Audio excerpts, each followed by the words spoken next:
I also have an 8 to 5 p.m. job where I work at the largest telco company in products and services. So you can imagine already the life is not easy, it's hectic. Why I mention what I do, the fact that I have an 8 to 5 job is the issue on the big idea or the role that as a woman you need to play in your life when you have a big idea. You need obviously support structures to help you go through that vision or that big idea. And obviously my number one supporter becomes my spouse, who, as I am here, I know my kids are fed, they are taken care of, they are happy, they play. So I'm comfortable being here. And also having an 8 to 5 job, I'm also comfortable because we exchange the roles and it plays very well.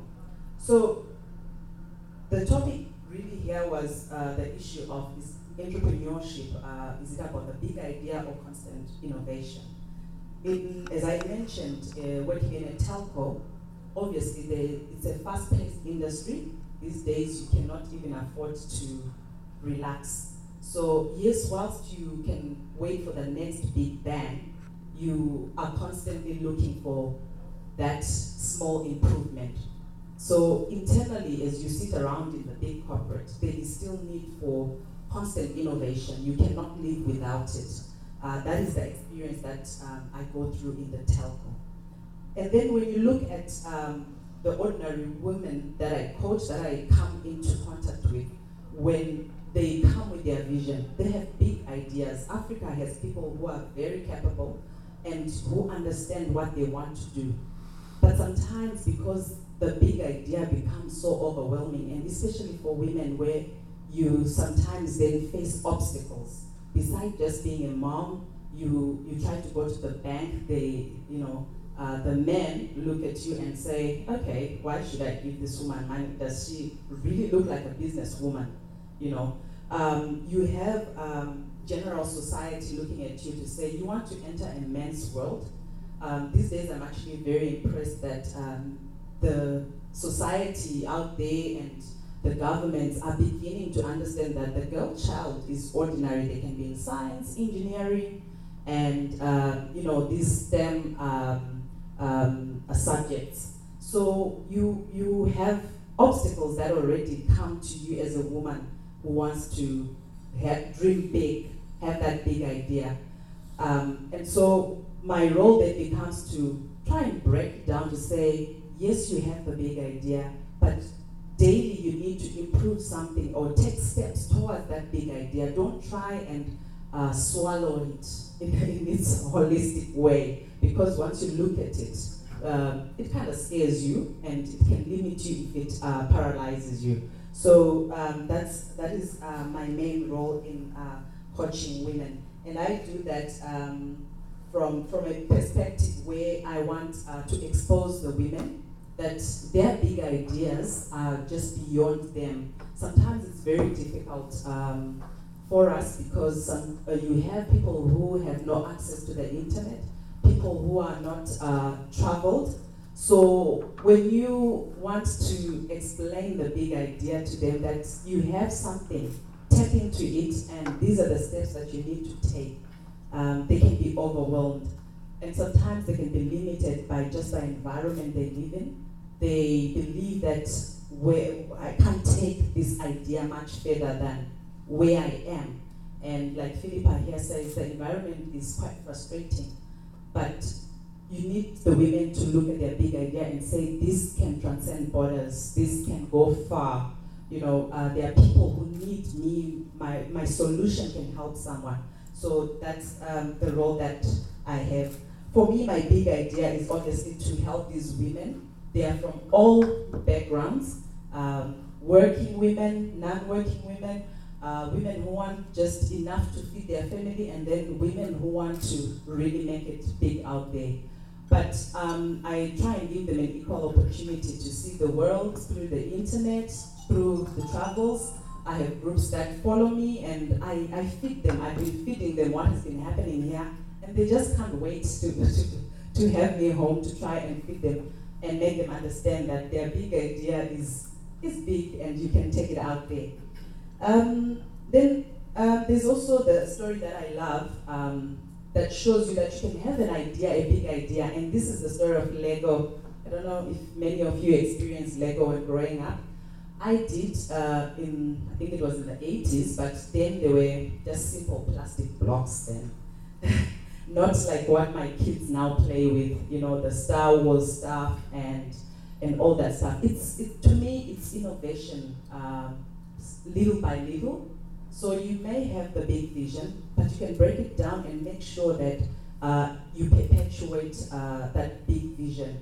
And I've seen Lego transform from the 1930s, when you read their history, from wooden blocks to plastic blocks to ordinary building blocks to wheels and now the different spaceships, the fire engines, whatever a child wants to build and whatever they can imagine, they can do that through Lego, of which that to me is innovation day by day. So the lesson here is, yes, we may have the big ideas, but it's important that we break them down so that each and every day you're looking for something in your organization as a woman to improve, and that's innovation, that's being creative. Once you improve a process in your business, that is creativity and that is innovation. I know when people talk about innovation, sometimes they think technology only. Yes, it can end up being technology.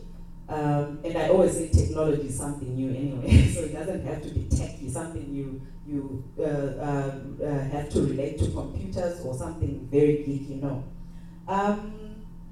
Then I just want to also talk about the issue of women when it comes to resources. They can be very limited. So you can imagine a woman who wants to continuously communicate with you, but they have no, maybe a smart device, they have no idea of an iPad, and you have to SMS a whole lot to them, either in your local language or even when you're using English. Just sending an SMS these days can be hectic, but that's the only way you can reach these women to ensure that they continue being motivated and they continue living their dream, their big dream, but taking it one step at a time. Then the last thing is, for me, my greatest joy is to ensure that women are indeed educated. They continue to go through this process of innovation and creating products. Women's products are very, the women that I've met, they own things like a catering business or company, they do lovely cakes, and that's all they think of, their space in their kitchen, and they sell good stuff, but the volumes are not enough.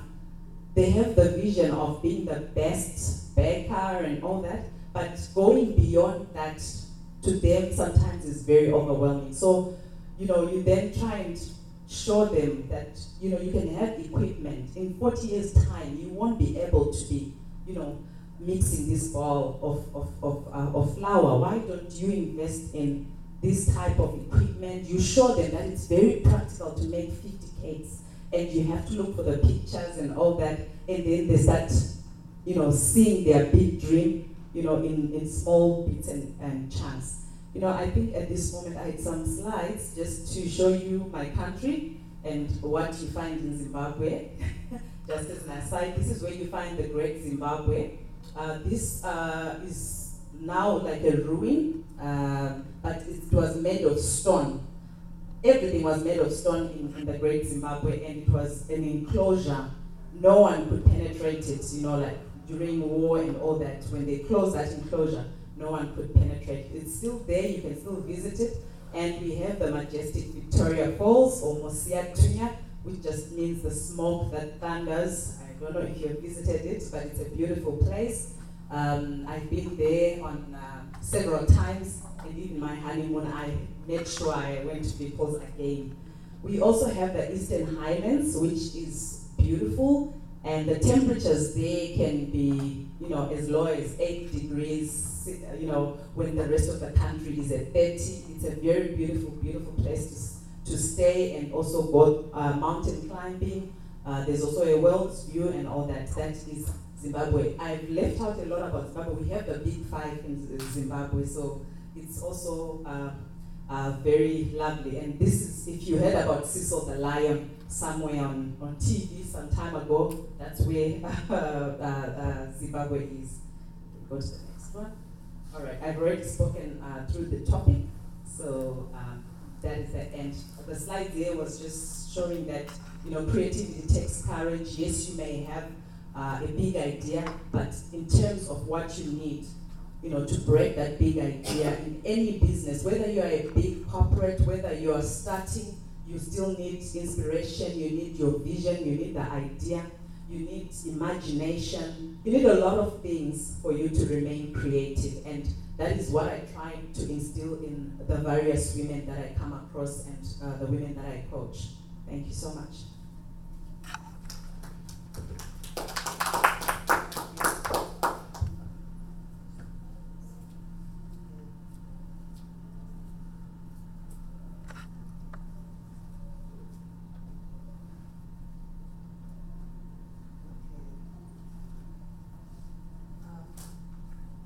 Can you hear me? Yeah, okay, fine. Nice to be here this morning. It's a pleasure.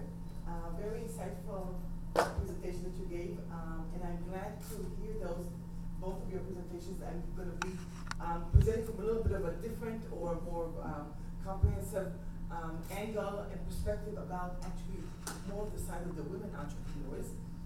Just a little bit about myself. I'm a native-born Israeli. I moved to the United States. Spent there over 15 years in Chicago and in California. Got my PhD in Los Angeles, and then after graduating, I went to work for corporate America, Southern California Edison. Then moved back to Israel and worked for a global market research company. Also in South Cal, I did work for the market research firm. And just recently, I decided to go back and become an entrepreneur, and which I will show you later on at what stages usually women do start their entrepreneurship cycle, and open my own consulting firm, actually dedicating it to women's causes, women's and children's, advancement of women's and children's causes. So with all that, first of all, I did my dissertation on women entrepreneurs, their business practices, and comparing it to men and women. And at the time, I did open my own business idea, which I thought would be also a big business idea, trying to teach Hebrew through bingo games, and I had a whole production. I remember presenting my dissertation, bringing my whole business, my whole set of games that I made, and lo and behold, a month or 2 months later, of course, I did give up and went and worked for the first job that I was offered in corporate America. And so it's very close to my heart about women enterprise and